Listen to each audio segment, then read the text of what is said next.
Hey everyone, I'm here with a different type of video today, and I want to kind of talk about Godzilla vs. Kong.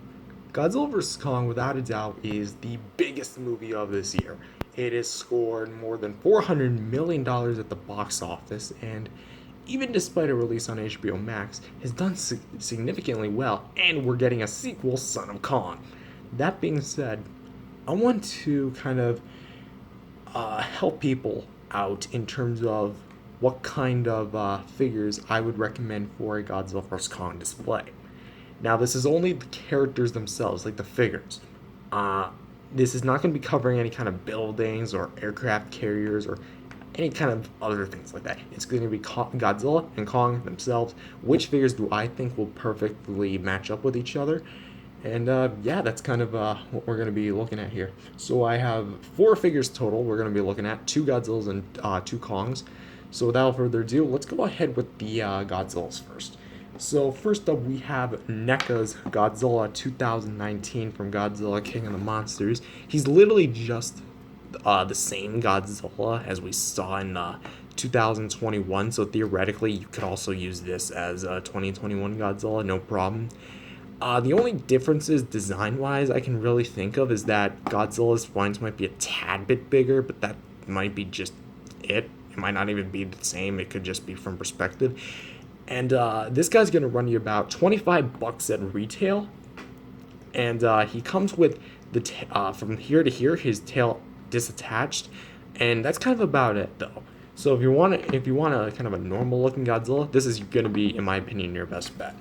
If you're looking for a Spitfire one, look no further than NECA's V2 Godzilla that comes with an atomic breath effect and this little impact base, which you literally just sit it like that, rest it in his mouth. Where are you?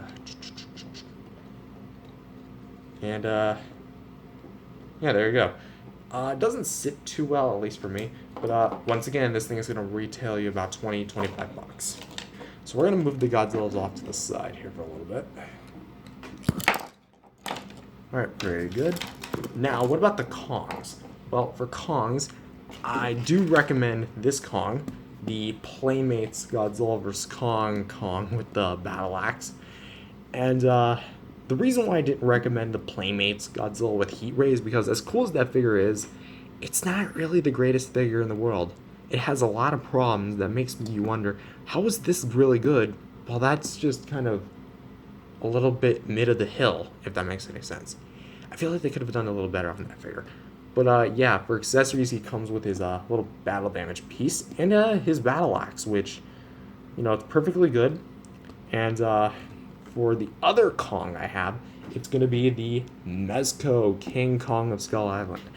The reason why I'm not recommending the NECA is because that's a bit too big. And while you could argue that this guy's a bit too big, honestly, there was a lot of scenes where Kong and Godzilla were the exact same height, probably because Godzilla was very hunched over. And not to mention, proportion-wise, I'd say this Kong fits in pretty dang well. And for accessories, he's going to come with... I literally have like a full thing of him right here. He comes with two clenched fists, a fist to kind of like grab something, and he comes with a damsel in distress, an alternate roaring head, and then two chain shackles. So that's 7 accessories total. And I want to actually grab out the grabbing hand, which we're gonna simply tear that off. Put this thing in. Come on, there you go. You in? Yep, you're in. And then we're gonna put this. I want to kind of test this out. Can you go? Yes, it can. Hopefully I didn't scuff anything, but yeah, he can hold it. Doesn't look all that superb, I guess, but he can kind of do it. So, pretty much what I'm trying to do here is give you guys some options of some cost-effective options of a really good Godzilla vs. Kong display. Now, how much are these figures total?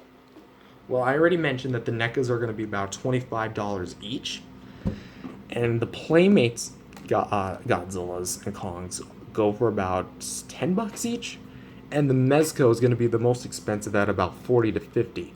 So if you were to buy all of them, you would be looking at like minimum, I guess, 40, 10, 20, 20, 2020, bad year.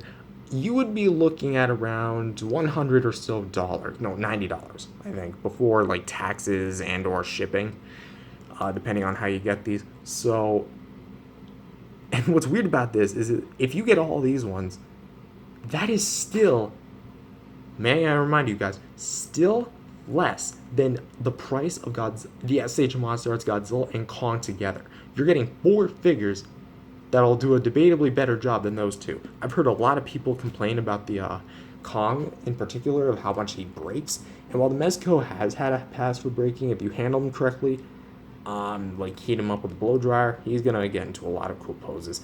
Like I've already demonstrated that with enough finessing, you can really get him to look up like that. Yeah, like that. Or you can have him look really far down. So if you guys want to know more about these figures in particular, go to my channel, and I have like a bunch of reviews of these guys from my past videos. And that's kind of what I have to say for now. So if you want to look for some Godzilla and Kong figures, go with these ones. So yeah, that being said, like and subscribe, and I'll see you guys next time. Peace out, everyone.